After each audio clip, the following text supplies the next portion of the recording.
మత్తయి సువార్త 6:9 ధ్యానం చేద్దాం. నీ నామం పరిశుద్ధపరచబడునుగాక.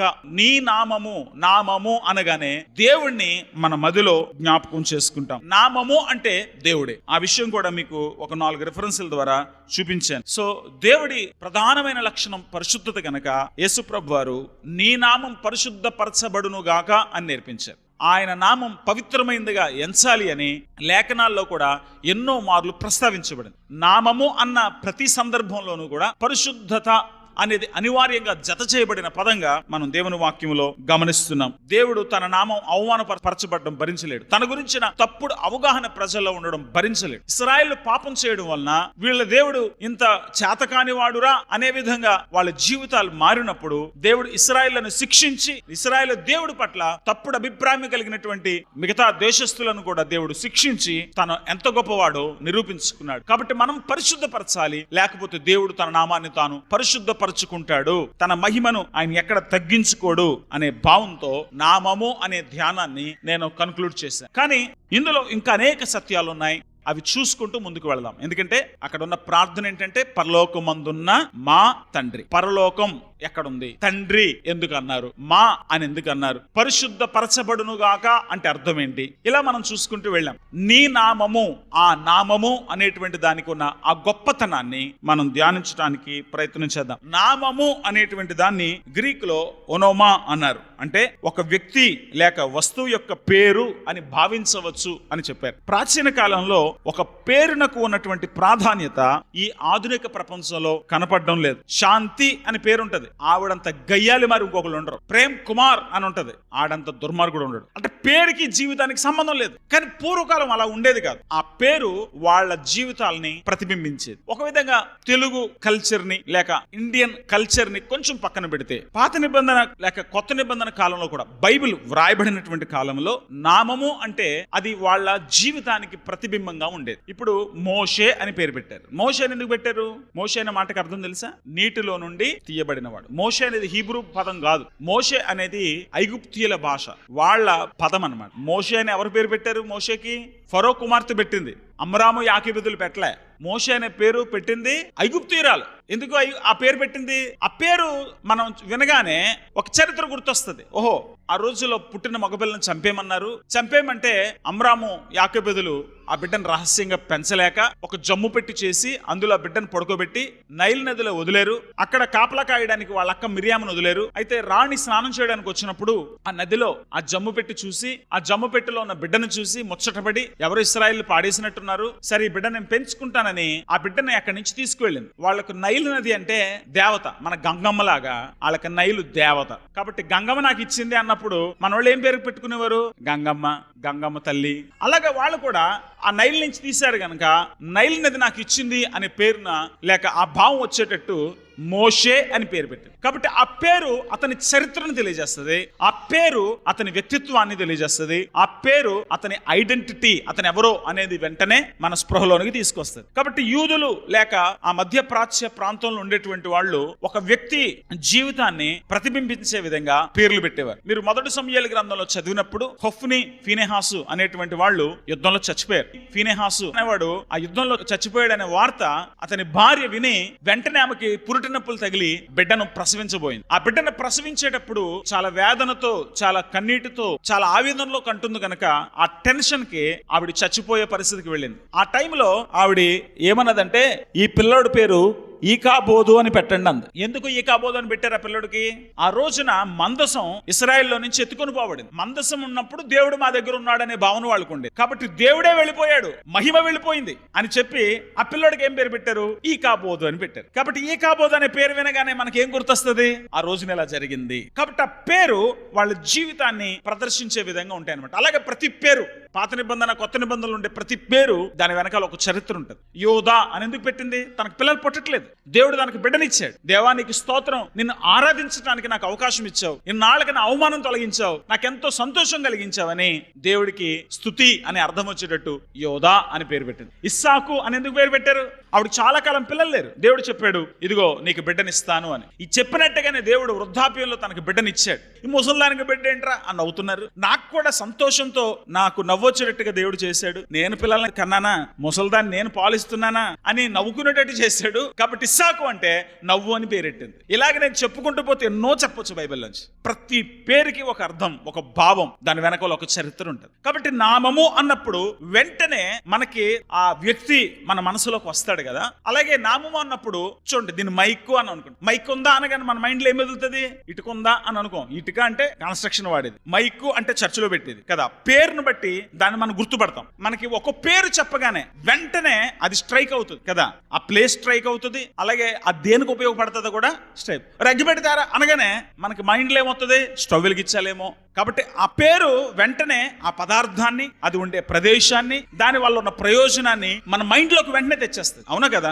అలాగే నామము అనేది ఒక వ్యక్తికైనా ఒక వస్తువుకైనా వారి స్వభావాన్ని, వారి వృత్తిని, వారి వ్యక్తిత్వాన్ని, లేక వారు ఉండేటువంటి స్థానాన్ని వెంటనే మన మనసులోకి తెచ్చేటట్టుగా పూర్వకాలంలో నామము అనేది ఒక ప్రతీకగా ఆ రోజున భావించేవారు. అలాగే బైబిల్ గ్రంథంలో కూడా దేవునికి ఇవ్వబడిన నామములు దేవుని గురించిన ప్రత్యక్షతను, దేవుడు తనను తాను ఎలా కనపరుచుకోవాలని ప్రయత్నిస్తున్నాడో ఆ భావాన్ని మనకు స్పష్టంగా వ్యక్తీకరించడానికి వినియోగించబడింది అని తెలుసుకోవాలి. నీ నామము అని అనగానే పరలోకమందున్నటువంటి తండ్రి ఎంతటి ఉన్నతుడో, ఎంతటి మహిమాన్వితుడో, ఎంతటి మంచివాడో, ఎంతటి గొప్పవాడో, ఎంతటి ప్రభావం కలిగిన వాడో, ఎంత అత్యున్నతమైన వాడో, ఇవన్నీ కలిపి నీ నామము అని ఆయన ప్రస్తావిస్తున్నాడు. ఇలా ప్రార్థన చేయండి. ఇందాకే చెప్పినట్టు ఫోను అనగానే జేబులో ఉంది, మైకు అనగానే చర్చిలో ఉంది, అగ్గిపెట్టి అనగానే బయట ఉంది అని మన మైండ్ లో ఆ పేరు వెంటనే దాని స్థానాన్ని, దాని విలువను, దాని ప్రత్యేకతను, నీ నామము అనగానే మైండ్ లో వెంటనే ఆయన ఎక్కడుంటాడు, ఎటువంటి వాడు, ఏ స్థాయిలో ఉంటాడు, ఎంత గొప్పవాడు అనేది మన మైండ్లో రావాలి.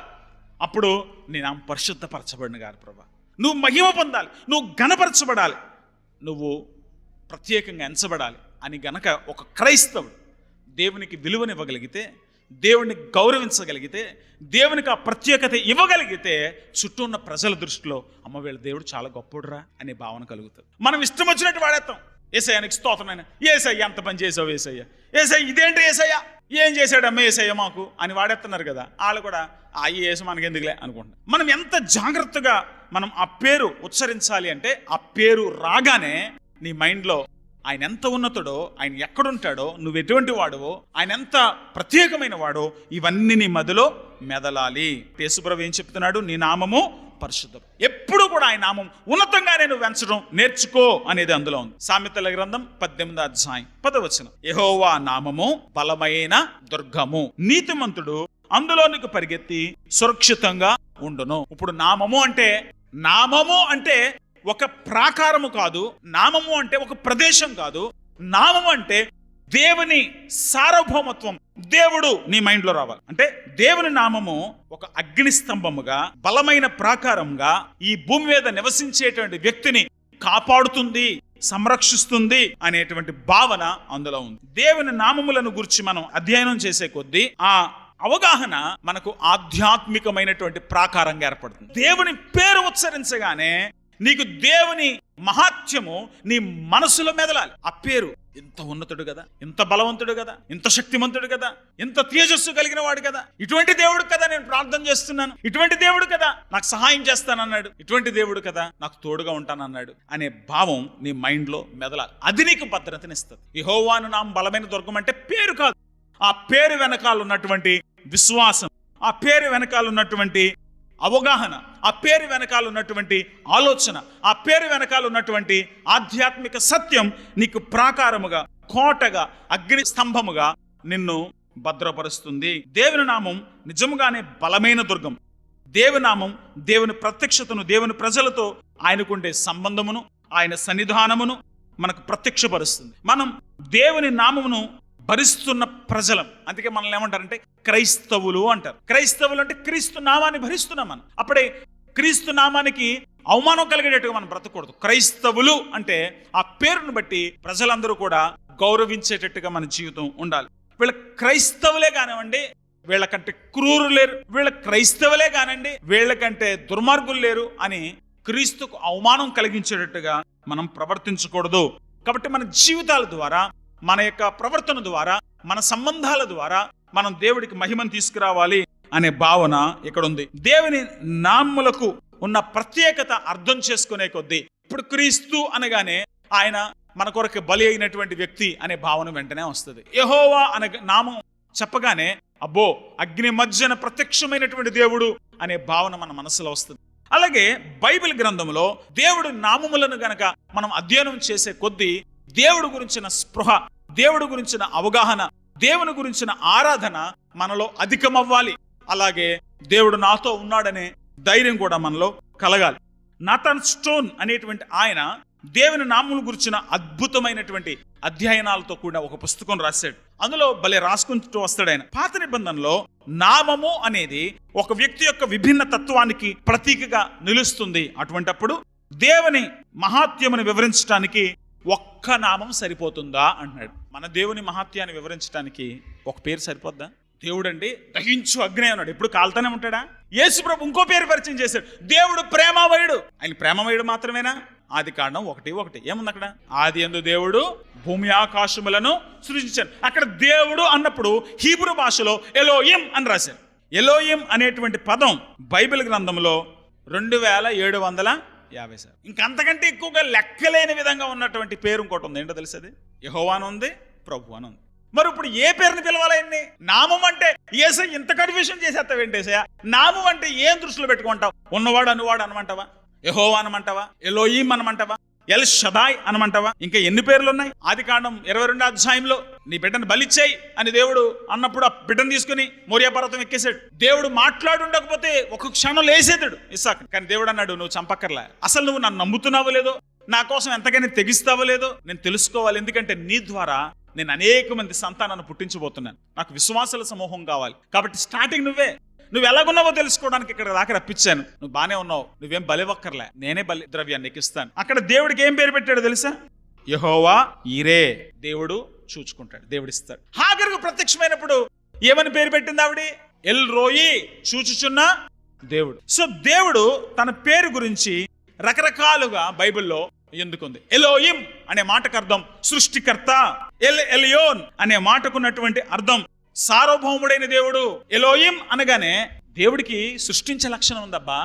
ఎలియోన్ అనగానే అన్నిటినీ శాసించేవాడు రా దేవుడు. ఇందాక చదివినట్టు హాగరుకు ప్రత్యక్షమైనప్పుడు ఆది కాండం 16:13లో ఎల్ రోయి, చూచున్న దేవుడు. నిర్గమకాండం 3:14లో యెహోవా.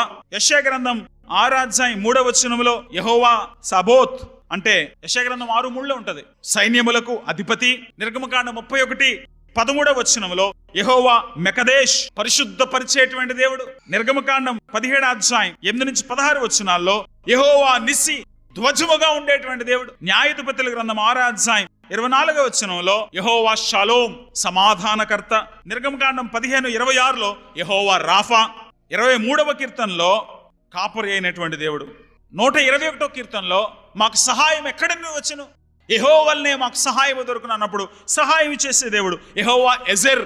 ఇలా చెప్పుకుంటూ పోతే చాలా ఉన్నాయి. బైబిల్లో ఇన్ని పేర్లు ఎందుకు వచ్చాయండి? మాకింత కన్ఫ్యూజన్ ఎందుకండి అంటే అన్నీ కలిపి ఒక్క పేరును చెప్పుకోవాలనుకుంటే ఉన్నవాడు అనువాడు. ఉన్నవాడు అనువాడు అన్న ఒక్క మాటలో దైవిక గుణ లక్షణాలన్నిటినీ దేవుడు ప్రస్తావిస్తున్నాడు. కాబట్టి నీ నామము అని అనగానే దేవుడు మొత్తంగా మన మధ్యలో మెదలాలి. ఇప్పుడు మోషే అనే పేరు మనం చదవగానే మనం ఏమనుకుంటాం?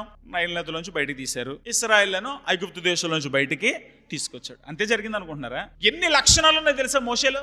మోషే మీరు అపొస్తలుల గారి 7వ అధ్యాయం చదివితే ఐగుప్తీయుల సకల విద్యలో ప్రవీణుడు, విద్యాధికుడు, చాలా బాగా చదువుకున్నవాడు. మరి అదే విద్యాధికుడు మిద్యాన ప్రాంతానికి వెళ్ళినప్పుడు గొర్రెలు కాశాడు. 40 సంవత్సరాలు గొర్రెలు కాశారు. 1 సంవత్సరం 2 సంవత్సరాలు కాదు. మోషే అంటే గొర్రెలు కాపరా అండి? మోషే అంటే బాగా చదువుకున్నవాడు అండి?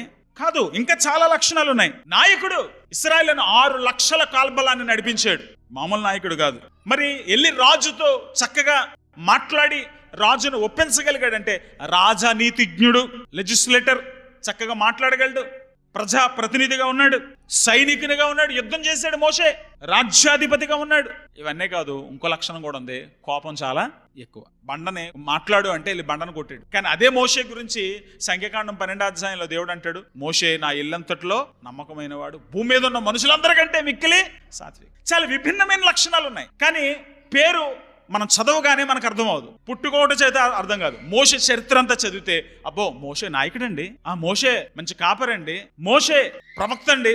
ఎందుకంటే యేసుప్రభు మోషే ఏమన్నాడు తెలుసా, నా వంటి ఒక ప్రవక్తను పుట్టిస్తాడన్నాడు. కాబట్టి మోషే ప్రవక్త అండి, మోషే గొప్ప లీడర్ అండి అని అన్ని మనం చెప్పగలుగుతాం. కాబట్టి బైబిల్ అంతా చదివాం కనుక ఇప్పుడు మోషే అనగానే మొత్తం పిక్చర్ మన మైండ్లో మెదులుతుంది. అలాగే దావీదు పేరు తీసుకోండి. దావీదు పేరు తీసుకున్న వెంటనే మీకు ఎవరు గుర్తొస్తారు? మంచి పాటలు, దావీదు కీర్తనలు. ఎన్ని పాటలు రాశాడు, ఏ పాటలు రాతాడా? యుద్ధ వీరుడు కదా. దావీదు యుద్ధంలోకి వెళ్తే దావీదు 10,000 మందిని, సౌలు 1,000 మందిని అని పాడారే. అబ్బో మామూలుడు కాదండి, మంచి ఫైటర్. మంచి ఫైటర్ మాత్రమేనా? ప్రవక్త కదా. 22వ కీర్తనలో యేసు ప్రభు శ్రమలకు ప్రస్తావించాడు, ప్రవక్త. మంచి పోయెట్, పద్యకారుడు, మంచి ప్రవక్త, మంచి సంగీత విద్వాంసుడు, సంగీతంలో ఉండేటువంటి ఆ విషయాలను ఎరిగినవాడు, చక్కగా సంగీతం పేర్లు కూడా రాశాడు కీర్తనల పైన. తర్వాత మంచి యుద్ధ వీరుడు, మంచి రాజు. ఇవన్నీ మన మైండ్ లో ఎలాగైతే వస్తాయో, ఒక గొర్రెల కాపరి ఫస్ట్ ఏం చేసేవాడు? దావీదు గొర్రెలు కాసుకునేవాడు కదా. సో ఇలా ఇవన్నీ ఎలా మన మైండ్ లో వస్తాయో, మోషే అనగానే అన్ని మన మైండ్లో ఎలాగొస్తాయో, దేవుని నామములను ఉచ్చరించేటప్పుడు దేవుని గుణలక్షణాలన్నీ మన మైండ్లో రావాలి. కాబట్టి నీ నామం పరిశుద్ధపరచబడును గాక అన్నొక్క పదంలో మొత్తం దైవిక ప్రత్యక్షత అంతా ఉంది. ఇవన్నీ గుర్తుంచుకోండి. ఆయన ఎంత ప్రత్యేకమైన వాడో, ఎంత ఉన్నతమైన వాడో, ఎంత మహిమాన్వితుడో, ఎంతటి సార్వభౌముడో, ఎంతటి శక్తివంతుడో, ఎంతటి గొప్పవాడో, అవన్నీ మైండ్ లో పెట్టుకొని దేవుని పాదాల చెంతకు వెళ్ళండి. పరలోకమందున్న మా తండ్రి నీ నామం పరిశుద్ధపరచబడును గాక.